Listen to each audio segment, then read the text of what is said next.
Hi, എന്തൊരു ചൂടാണല്ലേ.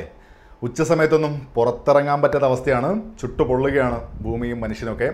June വരെ ശക്തമായി തന്നെ ഈ ചൂടുണ്ടാവുമെന്നാണ് റിപ്പോർട്ടുകളും പറയുന്നത്.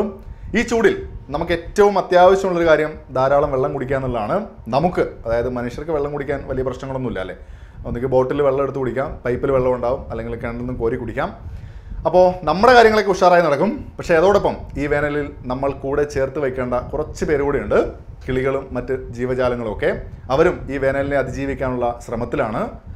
നമ്മളും നമ്മളെ കൊണ്ടാവുന്നത് പോലെ ചെയ്യണമല്ലോ അല്ലേ.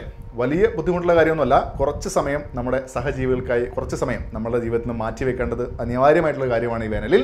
വീട്ടിലാണെങ്കിൽ അല്ലെങ്കിൽ താമസിക്കുന്ന സ്ഥലത്ത് എവിടെയാണെങ്കിലും കുറച്ച് ഓപ്പണായ സ്ഥലത്ത് കുറച്ച് പാത്രങ്ങളിലായിട്ട് വെള്ളം നിറച്ച് വെക്കുക എന്ന് മാത്രമേ ഈ ഒരു കാര്യത്തിലുള്ളൂ.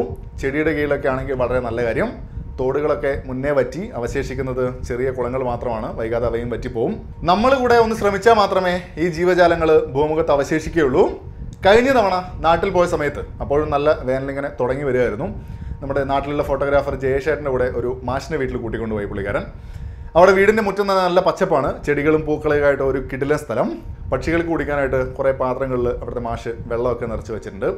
സത്യം പറഞ്ഞാൽ എന്തോരം പക്ഷികളാണെന്ന് പറയും ഇവിടെ വന്നത്. കുറേ നേരം നമ്മളവിടെ നിന്ന് ഈ കാഴ്ചകളൊക്കെ കണ്ടു. പക്ഷികൾ വെള്ളം കുടിക്കുന്നതിൻ്റെ ഫോട്ടോ ഒക്കെ എടുത്തു. ശരിക്കും പറഞ്ഞാൽ ഭയങ്കര സന്തോഷം തോന്നിയൊരു കാഴ്ചയായിരുന്നു ജീവിതത്തിൽ. പക്ഷികളുടെ ശബ്ദം, അവറ്റകളുടെ കളികൾ. പക്ഷികൾ മാത്രമല്ല, എല്ലാ ജീവജാലങ്ങൾക്കും അത്യാവശ്യമാണ് വെള്ളം.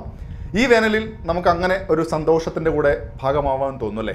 എന്നും കുറച്ച് പാത്രങ്ങളിൽ വെള്ളം നിറച്ച് വീടിൻ്റെ പുറത്ത് വയ്ക്കുക. നിങ്ങളുടെ സ്നേഹം തിരിച്ചറിഞ്ഞ് തീർച്ചയായും അതിഥികൾ വരും. അത് നിങ്ങൾക്ക് തരുന്ന സന്തോഷം പോലെ വേറൊന്നുണ്ടാകുമോ എന്നതും സംശയമുള്ള കാര്യമാണ്. ഈ ലോകം നമുക്ക് മാത്രമല്ലല്ലോ, അവർക്ക് കൂടെ വേണ്ടേ. ഒരല്പസമയം ഞാനും ഇതിൻ്റെ ഭാഗമാണ്, നമ്മളും ഇതിൻ്റെ ഭാഗമാണ്, നിങ്ങളും അതിൻ്റെ ഭാഗമാകുമെന്ന് പ്രതീക്ഷിക്കുന്നു. ഈ വേനൽ കഴിയുമ്പോഴേക്കും അവരൊക്കെ നമ്മുടെ കൂടെ തന്നെ ഉണ്ടാകട്ടെ. സ്നേഹം, സന്തോഷം.